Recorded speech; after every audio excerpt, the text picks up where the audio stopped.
என்னை ஆட்கொண்டவரும் நான் செவிக்கிறோருமான ஆண்டவராகிய இயேசு கிறிஸ்துவின் நாமத்தினாலே அன்பினல் வாழ்த்துக்கள். கிறிஸ்து இயேசுக்குள் மிகவும் பிரியமான அன்பு சகோதர சகோதரிகளே, அப்போஸ்தலனாகிய பவுல் கொரிந்திய சபையாருக்கு எழுதின 2வது நிருபத்தில் 12வது அதிகாரத்தில் 15வது வசனத்தின் கடைசி பகுதியை குறித்து கொண்டு தியானித்து பாருங்கள்.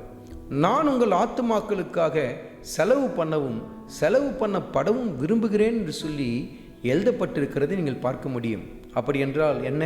உங்கள் ஆத்துமாக்களுக்காக நான் இன்னும் பிரயாசப்பட இருக்கிறேன், இன்னும் ஆழமான சத்தியத்தை கொண்டு வர விரும்புகிறேன் என்று சொல்லி அந்த இடத்துல சொல்லுகிறார். சற்று அந்த சபையை நிதானித்து பாருங்கள். அந்த கொரிந்திய சபையில் எண்ணற்ற பாவங்கள் பகிரங்கமாய் காணப்பட்டதை நீங்கள் பார்க்க முடியும்.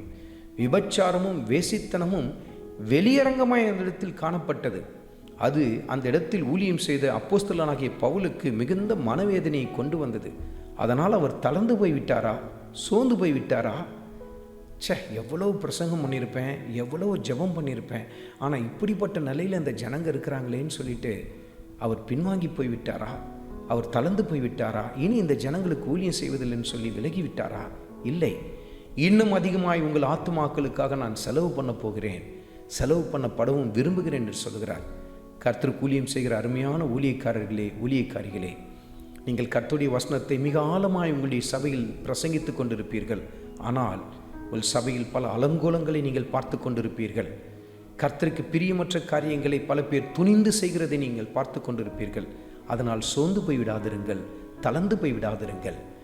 இன்னும் அவருடைய ஆத்துமாக்களுக்காக செலவு பண்ணப்படவும் உங்களை அதிகமாய் கர்த்தருடைய ஊழியத்தில் ஈடுபடுத்தி கொள்ளுங்கள்.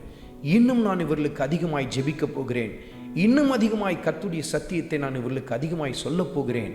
கர்த்தருடைய வார்த்தை அவர்களை உருவாக்கும் என்று சொல்லி ஆழ்ந்த விசுவாசத்தோடு கூட தொடர்ந்து கர்த்தருக்காக ஊழியத்தை செய்து கொண்டே இருங்கள்.